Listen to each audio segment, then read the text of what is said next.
बिस्मिल्लाहिर्रहमानिर्रहीम अस्सलाम वालेकुम। तो मेरे बहुत सारे फार्मर आ कि ਜਿਹੜੇ ਥੱਲੇ ਡੀਏਪੀ ਦਾ ਇਸਤੇਮਾਲ ਬਜਾਈ ਵੇਲੇ ਨਹੀਂ ਕਰ ਸਕੇ ਤੇ ਹੁਣ ਪਹਿਲਾ ਪਾਣੀ ਉਹਨਾਂ ਨੇ ਲਾਉਣਾ ਵਾ ਤੇ ਇਸ ਕਨਫਿਊਜ਼ਨ ਦਾ ਵਹਾਮ ਪਾਇਆ ਜਾਂਦਾ ਕਿ ਹੁਣ ਸਾਨੂੰ ਕੀ ਕਰਨਾ ਚਾਹੀਦਾ। ਦੇਖੋ ਅਗਰ ਤਾਂ ਅਸੀਂ ਇਹ ਥੱਲੇ ਦੇ ਦਿੰਦੇ ਸੁਹਾਗੇ ਦੇ ਜਾਂ ਡਰਿਲ ਦੇ ਜ਼ਰੀਏ ਤੇ ਫਿਰ ਤਾਂ ਬਹੁਤ ਹੀ ਅੱਛਾ ਸੀਗਾ। 100% ਹੀ ਉਸਨੇ ਫਾਸਫੋਰਸ ਪੌਦੇ ਸਾਡੇ ਨੇ ਫਾਸਫੋਰਸ ਲੈ ਲੈਣੀ ਸੀਗੀ ਔਰ ਪੈਦਾਵਾਰ ਸਾਡੀ ਬਹੁਤ ਅੱਛੀ ਰਹਿਣੀ ਸੀ। ਲੇਕਿਨ ਹੁਣ ਵੀ ਪਰੇਸ਼ਾਨ ਹੋਣ ਦੀ ਜ਼ਰੂਰਤ ਕੋਈ ਨਹੀਂ ਗੀ। ਤੁਸੀਂ ਪਹਿਲੇ ਪਾਣੀ ਤੇ ਡੀਏਪੀ ਦਾ ਇਸਤੇਮਾਲ ਵੀ ਕਰ ਸਕਦੇ ਹੋ, ਉਹਦੇ ਮੁਤਬਾਦਲ ਤੁਸੀਂ ਨਾਈਟ੍ਰੋਫਾਸ ਦਾ ਇਸਤੇਮਾਲ ਵੀ ਕਰ ਸਕਦੇ ਆ। ਨਾਈਟ੍ਰੋਫਾਸ ਕਿਉਂਕਿ ਇਹਦੀ ਪੀਐਚ ਜਿਹੜੀ ਆ ਉਹ 3 ਤੋਂ ਵੀ ਥੱਲੇ ਆ, ਇਹ ਜਲਦੀ ਲੱਗਣ ਵਾਲੀ ਖਾਦ ਆ। ਔਰ ਅਗਰ ਤੁਸੀਂ 2 ਨਾਈਟ੍ਰੋਫਾਸ ਖਰੀਦ ਲੈਂਦੇ ਆ ਨਾ 1 ਕਿੱਲੇ ਵਾਸਤੇ ਤੇ ਤੁਹਾਨੂੰ 1 ਡੀਏਪੀ ਔਰ 1 ਯੂਰੀਆ, 2 ਚੀਜ਼ਾਂ ਫਾਸਫੋਰਸ ਵੀ ਤੁਹਾਨੂੰ ਮਿਲ ਜਾਣੀ ਆ ਔਰ ਨਾਈਟ੍ਰੋਜਨ ਵੀ ਤੁਹਾਨੂੰ ਮਿਲ ਜਾਣੀ ਹੈ ਜਿੰਨੀ ਕਿ 1 ਏਕੜ ਦੀ ਰਿਕੁਆਇਰਮੈਂਟ ਆ।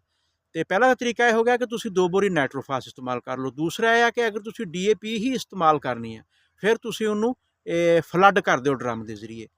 ਤੀਸਰਾ ਸਵਾਲ ਇਹ ਪੈਦਾ ਹੁੰਦਾ, ਬਹੁਤ ਸਾਰੇ ਫਾਰਮਰ ਸਵਾਲ ਕਰਦੇ ਆ ਕਿ ਅਸੀਂ ਜ਼ਿੰਕ, ਕਿਉਂਕਿ ਜ਼ਿੰਕ ਦਾ ਬੜਾ ਕਿਰਦਾਰ ਆ ਟਿਲਰਿੰਗ ਵਾਸਤੇ, ਤੇ ਕਿਉਂਕਿ ਡੀਏਪੀ ਔਰ ਜ਼ਿੰਕ ਜਿਹੜੇ ਆ ਇਹ ਆਪਸ 'ਚ ਰਿਐਕਟ ਕਰਦੇ ਆ, ਰਿਐਕਸ਼ਨ ਕਰਦੇ ਆ।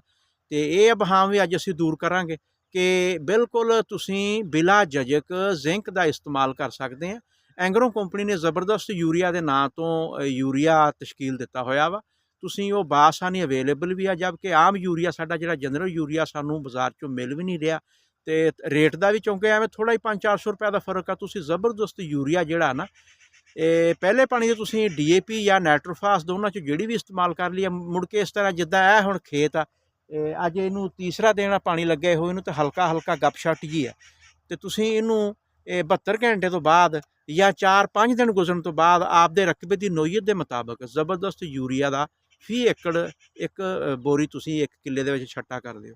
ਉਹਦਾ ਫਾਇਦਾ ਤੁਹਾਨੂੰ ਇਹ ਹੋਏਗਾ ਕਿ ਇੱਕ ਤਾਂ ਨਾਈਟ੍ਰੋਜਨ ਦੀ ਜਿਹੜੀ ਰਿਕੁਆਇਰਮੈਂਟ ਆ ਉਹ ਵੀ ਪੂਰੀ ਹੋ ਜਾਏਗੀ, ਦੂਸਰੀ ਜਿਹੜੀ ਜ਼ਿੰਕ ਦੀ ਰਿਕੁਆਇਰਮੈਂਟ ਆ ਉਹ ਵੀ ਤੁਹਾਡੀ ਪੂਰੀ ਹੋ ਜਾਏਗੀ।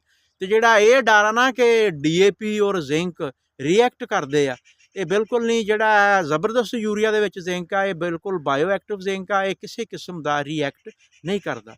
ਉਮੀਦ ਆ ਕਿ ਅੱਜ ਵਾਲੀ ਵੀਡੀਓ ਦੀ ਤੁਹਾਨੂੰ ਸਮਝ ਆ ਗਈ ਹੋਊਗੀ। ਨੈਕਸਟ ਵੀਡੀਓ ਤੱਕ ਦੀ ਇਜਾਜ਼ਤ ਚਾਹੁੰਦੇ। ਅੱਲਾ ਹਾਫਿਜ਼।